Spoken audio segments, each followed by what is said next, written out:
Now, even though we know little of Garp, one thing is for sure. Garp would never let the people he cares about get hurt, even if that meant he would die.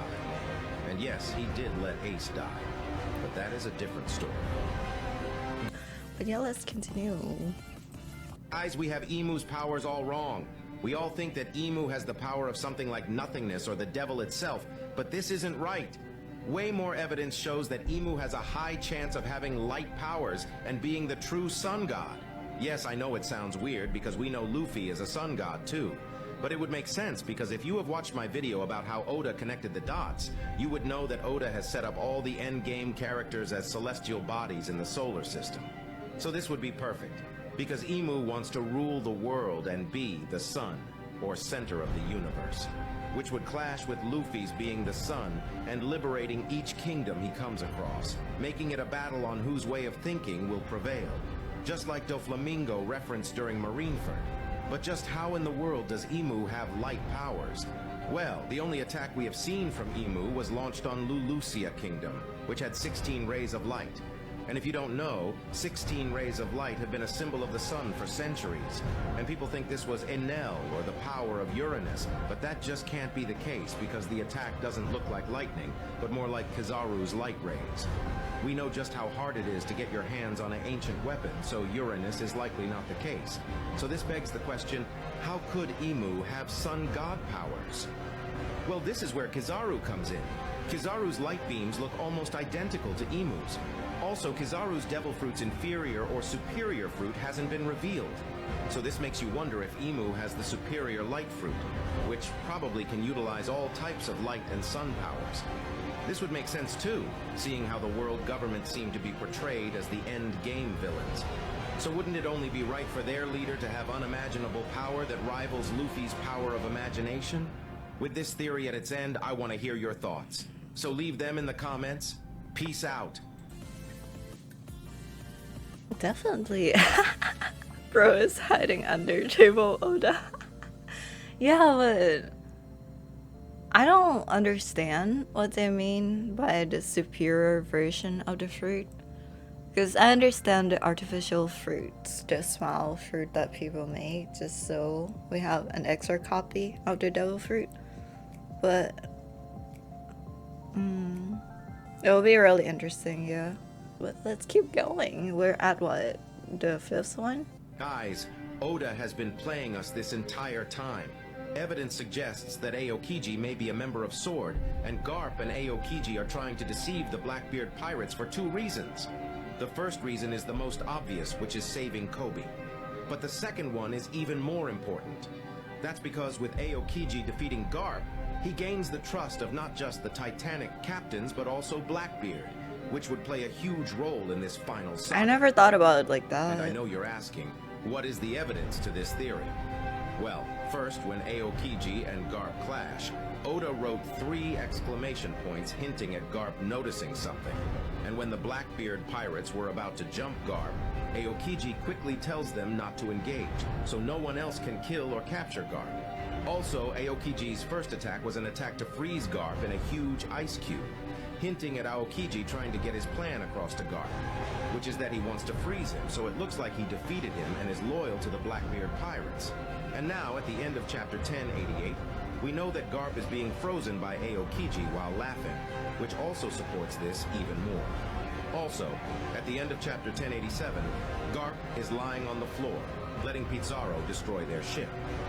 Now, even though we know little of Garp, one thing is for sure, Garp would never let the people he cares about get hurt, even if that meant he would die.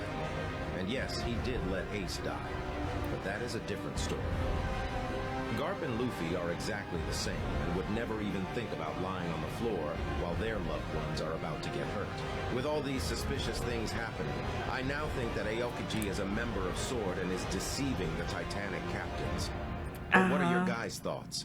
Leave them in the comments and peace out. I never thought about that. I was just disappointed when I see that Kusan. Why did I keep calling him Aokiji? Didn't he suddenly go by Kusan now? But yeah, Kusan. People were like, Grav is not gonna die. You know, all these people that Kusan froze, they did That's a huge spoiler. That was a huge spoiler. Yeah, I already said before that there will be spoiler, but yeah, people already guessed that Grab is not gonna actually die because Kuzan. I don't know. I never thought about it though. That like he's trying to fool them. Titanic captains equal Titanic ship. Aokiji equal iceberg. The iceberg sink the Titanic. Well, okay, next one. I don't know why my camera always cut off as 20 minutes mark or so, but I start watching a new one. We're gonna go back though. It hasn't been that far. Okay. Guys, I've recently stumbled upon a theory that will undoubtedly astonish you. We're all familiar with the older generation characters in One Piece, and notably their offspring. For instance, Big Mom, known for her extensive lineage, Whitebeard, affectionately dubbed Pops by his crew, and Kaido, father to Yamato. But what about Xebec? Popular speculation suggested Shanks to be Xebec's child. Rocks. But the recent film Pirates. Red and the introduction of St. Fingerland Garling have alluded to a stronger connection between Shanks and the Fingerland family. Theories about Blackbeard or even Buggy being Xebec's offspring have circulated, but they're misguided. Here's a jaw-dropping revelation. Crocodile is, in fact, Rox D. Xebec's child. I know it sounds incredible, but allow me to present my argument. This theory stems from the name of the Egyptian god Xebec, who is symbolized by a crocodile. A familiar resonance, isn't it? Moreover, Crocodile, with his sand logia fruit, ruled over Alabasta, the nearest equivalent to Egypt in One Piece. And what forms when rocks crumble? Yes, sand. At 46, Crocodile would have been nearly 8 during the God Valley incident, making it plausible for him to be Xebec's child. His long-standing disdain. Isn't Crocodile a girl though? Someone Valley said that he was contributed trans. to Xebec's downfall, He is prompting trans. Crocodile's quest for vengeance. The fact that Whitebeard appeared as an outlier in his crew, significantly less malevolent than Big Mom, Kaido, and Shiki, fuels speculation of potential treachery at God Valley. Isn't it peculiar that Crocodile knew the location of an ancient weapon? Although his information was incorrect, the presence of the ancient weapon's poneglyph indicates a reliable source.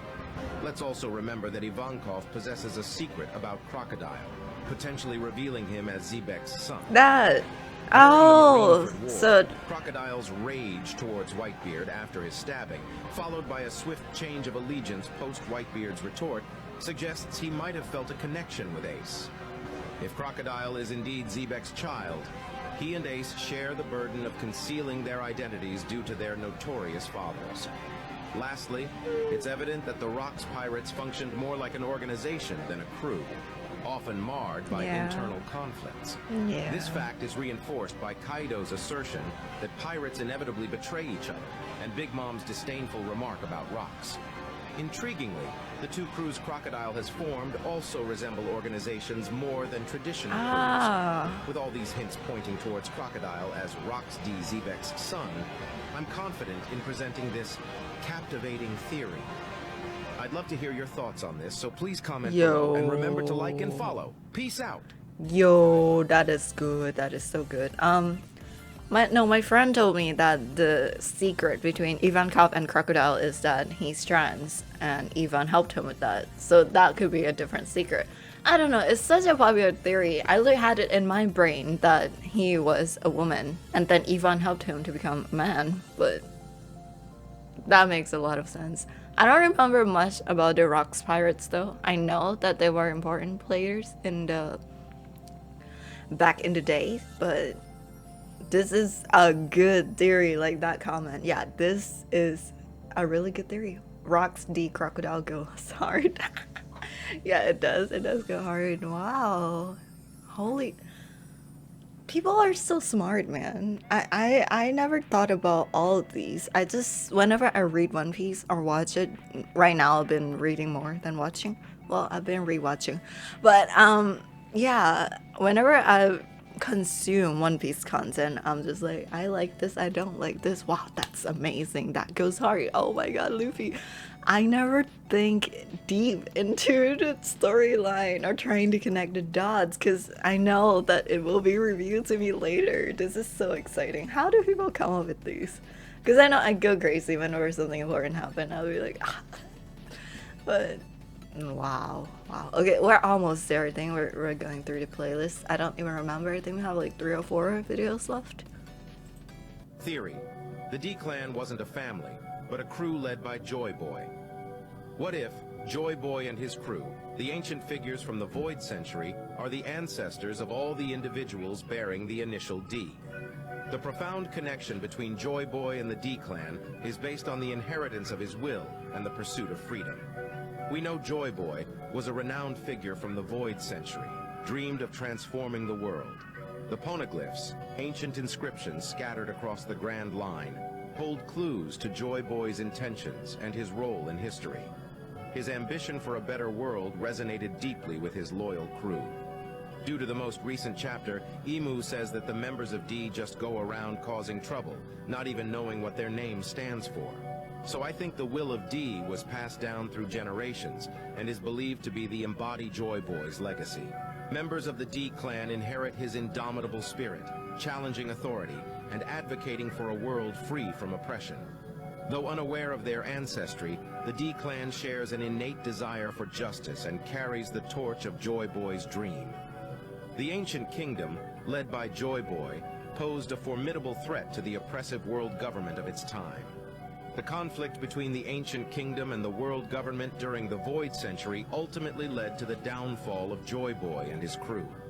The government's efforts to erase the history of the ancient kingdom were fueled by fear of a resurgence of their revolution.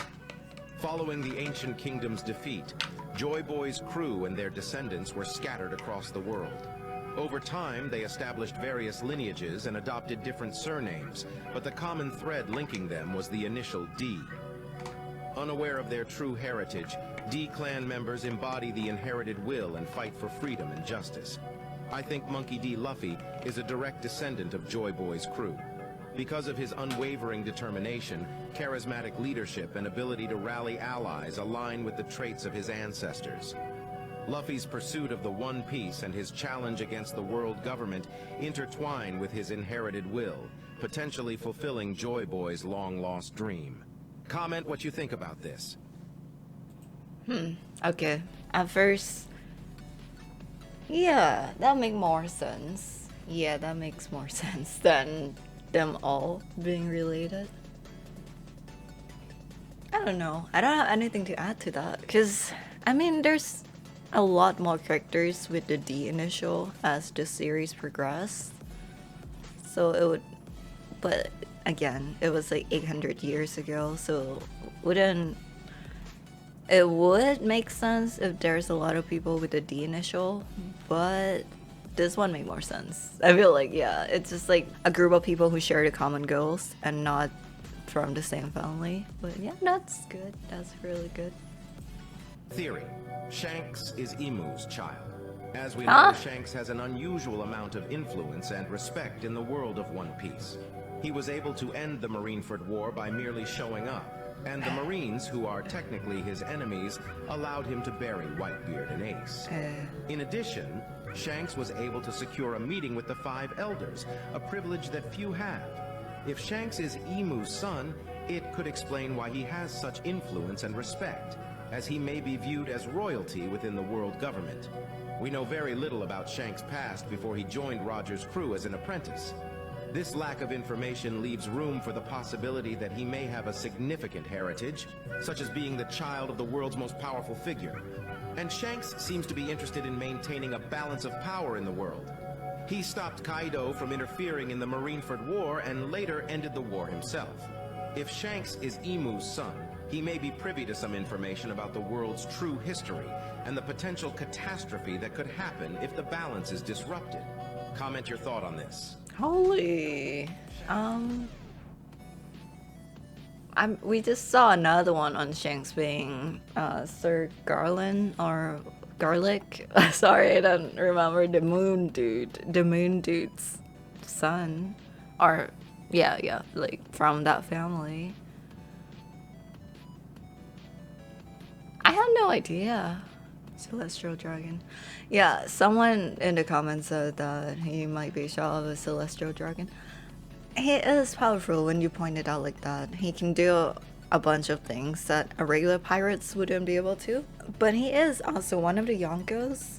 But I don't know, that would give him so much power though. And we already have Doflamingo as the child of a celestial dragon. He is, well, no, they gave up the title. But yeah, that would, we already have a character with that kind of backstory going on, so I don't know if it would be a good idea to have another character being like that. But a child of Emu, that is, no, I don't think so, because Emu is from 800 years ago, right? Because I think that's what we believe. He's from the older period, and he's the strongest of the people. I don't know. I feel like Emu is the main antagonist at this point, and it wouldn't make sense to just add him. I don't know. I really don't know. I don't agree with this one. No. Alright, so I just watched all the 10 videos in the playlist from peak.anime on TikTok on One Piece series. Some of those were good, some, well, most of them are good. Some of them I was really surprised by and never thought about it before. All of those are good though, that's really good. Some of them, well, just one that I don't really agree on. But there's still a lot of questions to be answered. I don't know. I remember a lot of stuff about One Piece. Most of them aren't important. But yeah, I feel like I should have all these info more readily available in my brain so I can connect the dots with the videos. But yeah, that was so good. I will continue to rewatch One Piece. I'm on Skype, like, what? I don't have the tab open right now. But I think yesterday I was on 160, episode 160 or so. But yeah, okay, that was part 2 of reacting to One Piece theories. Sorry I had to split the video into 2 parts. It was just too long for me and I don't want the video to be long. But if you liked the video and would like to see more of my videos, then please consider subscribing and maybe like this video too, so the algorithm can favor my content. And I'll see you guys in the next video. Bye!